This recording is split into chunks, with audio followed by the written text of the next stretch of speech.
Hello YouTube, how are you? I'm Who's Afraid of Eric Nording.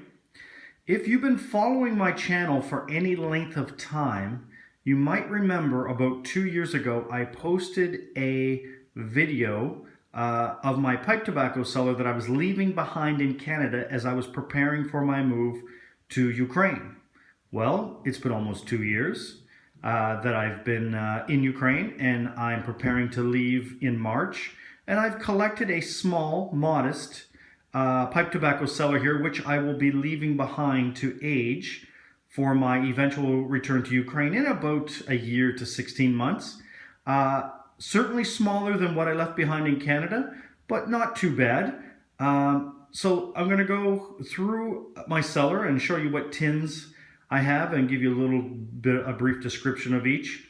Of the tobacco that I will be leaving to age here in Ukraine. Now, of course, I'm doing this handheld on my iPhone, so if my finger happens to appear in the screen, I do apologize. The first blend that I want to talk to you about is GLP's Maltese Falcon. Now, I've never actually smoked Maltese Falcon before, but I watch Mutton Chop Piper's Top Pipe Tobaccos of 2016, and he sung this tobacco's praises, so I assume that with a little bit of age it certainly won't hurt it. I am a fan of GLP, so I'm sure this will be a very good blend once it's aged. Also, a tin of Seattle Pipe Club's Plum Pudding. I don't know if you have noticed this or not, but I really believe that Plum Pudding has sort of taken over in popularity of what Mississippi River once was. I remember 3 years ago, I used to watch a lot of pipe smoking videos on the YTPC, and Mississippi River was overwhelmingly the most popular blend. But it has really dropped, in my opinion, at least in when it comes to people's top pipe tobacco videos. But Plum Pudding remains a very strong, popular blend, and I thought I would grab one and leave it in my cellar. I have 2 tins of Bengal Slices, my favorite tobacco of 2016. This is a thing of beauty. I think with a couple of years age on it, it'll be even better. I have 2 tins of that, of course. 2 tins of the very famous Three Nuns. I also have 2 tins of this aging back in Canada. Looking forward to trying that with a little bit of age.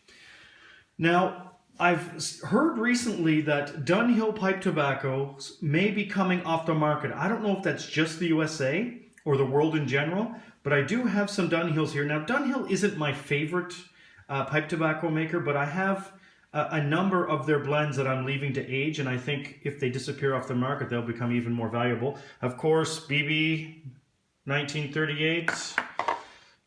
This has a year already age on it, as does the 3-year Mature Virginia. Aperitif, one of my absolute favorite blends. As I said in my top pipe tobaccos of 2016, I think this is arguably the most underrated of the Dunhill pipe tobaccos. This has a year on it. London Mixture is terrific. One of my favorite Dunhills. It's got a year on it. And this has almost 2 years on it. Dunhill Deluxe Navy Rolls. My favorite, I think this is probably my favorite Dunhill pipe tobacco. It's just a thing of beauty. It's got 2 years on it already. I think with 2 more years on it, it will be just wonderful to smoke. Now we're over here to the Samuel Gowith selection. I have 2 tins of Balkan Mixture. To be honest, I've never tried this. It comes highly recommended from a gentleman called Nova Piper.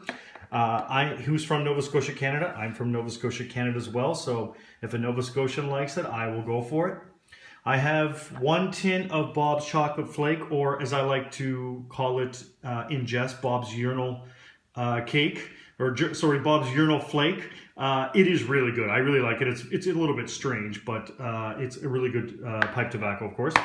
Up top here, I have 4 tins of McClellan's Christmas Cheer, 2 from 2016, 2 from 2017, this year's, and I have 2 in Canada as well, 2015, which I think with a few more years on it will be just amazing.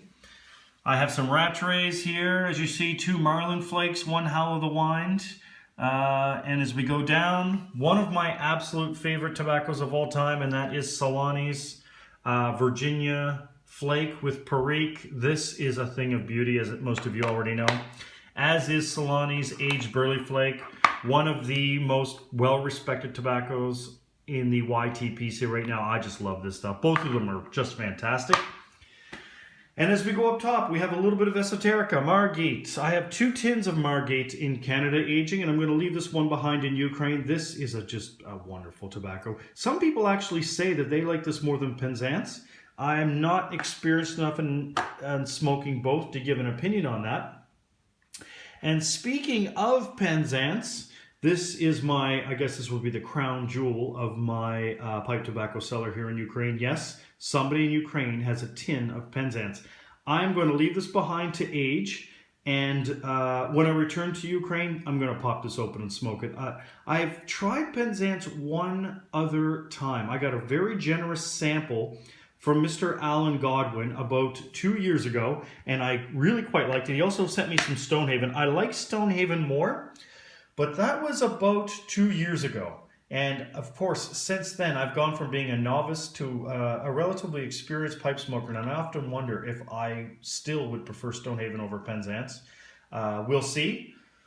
And then down below here, I have 2 tins of Balkan Sobrani, which have about a year on it now of age. And I have a tin of Pelican, which I just acquired recently, if you saw the box opening video that I posted about a month ago.